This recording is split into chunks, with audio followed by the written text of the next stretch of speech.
Isn't that a cool video? I think I almost grew a beard. That was so awesome and so manly right there. Thank you guys so much for coming this morning. Such a great morning. All the celebrations, all the baptisms, our first baptisms, our first Easter, our first time I get hugged post-baptism. Looks like I wet myself. So it's a great day today. I hope you guys are excited. I hope you have great plans with friends and with family this morning. We are beginning a series called Chasing Lions. And I know it's kind of a tricky title. And we'll get to what that means here in a little bit. But what I really want to do is ask you guys a few questions of what you have chased during your years here on this planet, on this earth. Many of you guys are old enough now. You've had pursuits and journeys and directions that you guys have started down, and it just hasn't ended up the way in which you thought it would. You've chased careers. You've chased a person of the opposite sex. You've chased money. You've chased accolades. There's a variety of things you could have pursued in this life to this point, and if my experience, possibly like your experience, is a lot of those chases end hollow, end empty, end without really much excitement, much fulfillment, or much of anything. And what we want to accomplish during these next 5 weeks, we want to learn how to chase well. We want to learn what things God has put in our paths that are good, that are God-oriented, that we can chase after. We want to learn how to overcome fear.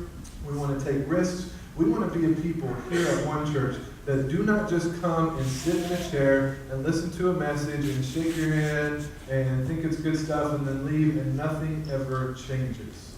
We want to be a place that chases lions, that does miraculous things, that is a part of God's plan. And when I was trying to think of a great story of chasing, I thought of my two dogs. I have a picture of my dogs. I think it's an old picture with my daughter and my two dogs right there. That one's Lola. She's part everything. And that one's Trevor. We got him from a rescue shelter. And if you've ever come to my house, he locks eyes with you, he urinates, and then you don't see him again. So those are my two dogs, Lola and Trevor. And some of you laughing because they've done it on you. But those are my dogs, Lola and Trevor. And the house we used to live in had a fenced-in backyard. And that backyard was just, it wasn't huge, but they had a little room to roam. They would run in a circle like dogs do. They would look up at me like, what now? And that was about it. We just moved to a new house in May. And our backyard is one in which we have fences on the sides, but the back is just farmland. You just look out and it's just pasture with a few trees and there's cattle back there. And so we moved into this house in May, and now our dogs have a new tradition. We open the door, and we let them out, and they instantly sprint and take off through this little makeshift barbed wire fence out into the cattle pasture. And what do they go for? The cattle, okay? And my dog, we call her Lola because she was a low rider, because all she was like a butt and a head when we got her. So she wiggled it like the whole body just wiggled. So we called her Lola. So she's about this far off the ground. Trevor's scared of humans, not scared of cattle. And so they just shoot out and they chase these beasts, these huge animals. And they run after them, and the cows run off, and they just have a blast. The negative, it is a cow pasture.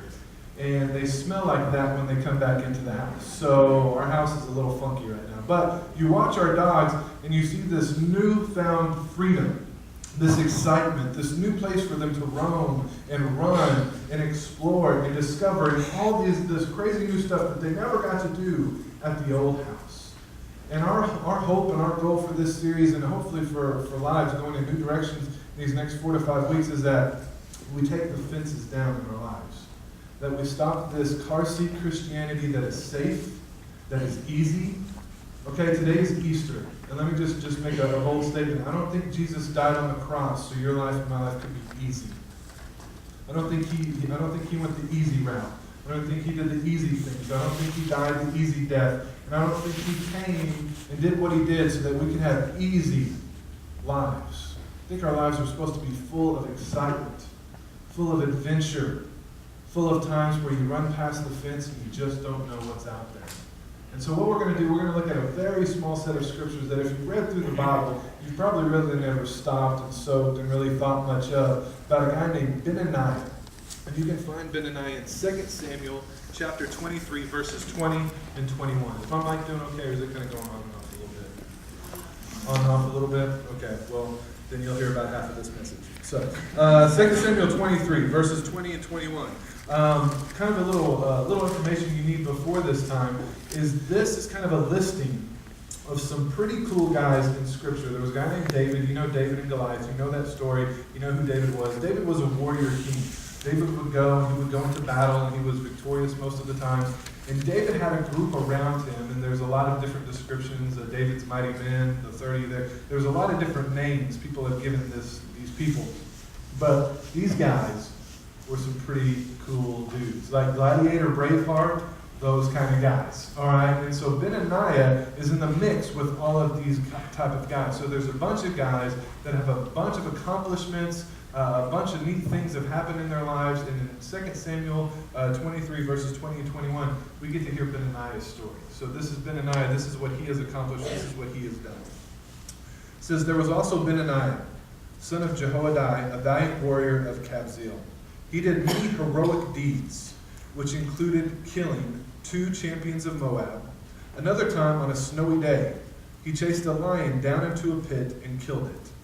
Once, armed only with a club, he killed a great Egyptian warrior who was armed with a spear. Benaniah wrenched the spear from the Egyptian's hand and killed him with it. Not really a PG-13 type of set of scriptures there. But you see Benaniah here, and you go through this rap sheet in 2 Samuel 23, you hear a lot of stories like this, a lot of accomplishments. But the one we're going to focus on, obviously, is Benaniah's encounter with the lion. All we really know is that Benaniah was walking with some other people. There were people there. There were eyewitnesses. And as he was walking, he spotted a lion. Now, human nature would tell you there is a 500-pound lion. Wet yourself and then run. That is the common human reaction. That is what you do. You take whatever ammunition you have. I don't know if grenades were in back then, but you throw whatever you got at the lion, and then you take off. You don't sit, you don't stare. I'm not one of those guys that tell you if you come in contact with like a bear, just stand still and they won't do anything. How stupid is that? For real? Like, here, it's a T-Rex. You're just a better wrapped dinner package then. You're just sitting there. You run, even if you can't outrun them. Hey, maybe they sprain an ankle and then you win. You get away. Benaniah sees a lion, and he stops and he locks eyes, and he begins to walk towards the lion. Now, there's a couple of other things that the scripture tells us. One, it was a snowy day, okay, which means extreme cold, slippery circumstances. You don't have the best footing. So if you're going hand to hand, whether it be person on person, person on animal, whatever you do, this is not the type of atmosphere and weather that you want to have. You want to have something that is stable, something that is easy, something that is less challenging than snow. And then the third fact is that this lion, somehow, some way, goes into a pit, which is his home. That is the lair of a lion. That is where he is comfortable. That is where he knows his surroundings better than you do. That is where he can see in the pitch black dark about 50 times greater than the human eye. And that is where Benaniah went. So, just keep putting on the checklist of not smart moves for Benaniah. Seeing the lion, snowy day, in a pit, but yet he chooses to go. I can't imagine what the other guys that were watching were thinking about Benaniah, even with his other accomplishments, everything he had done, the kind of person he was. This was a risky move. This statistically was not smart. But he went into the pit. And however many minutes or moments later, Benaniah was the one that walked out. And you see this courage.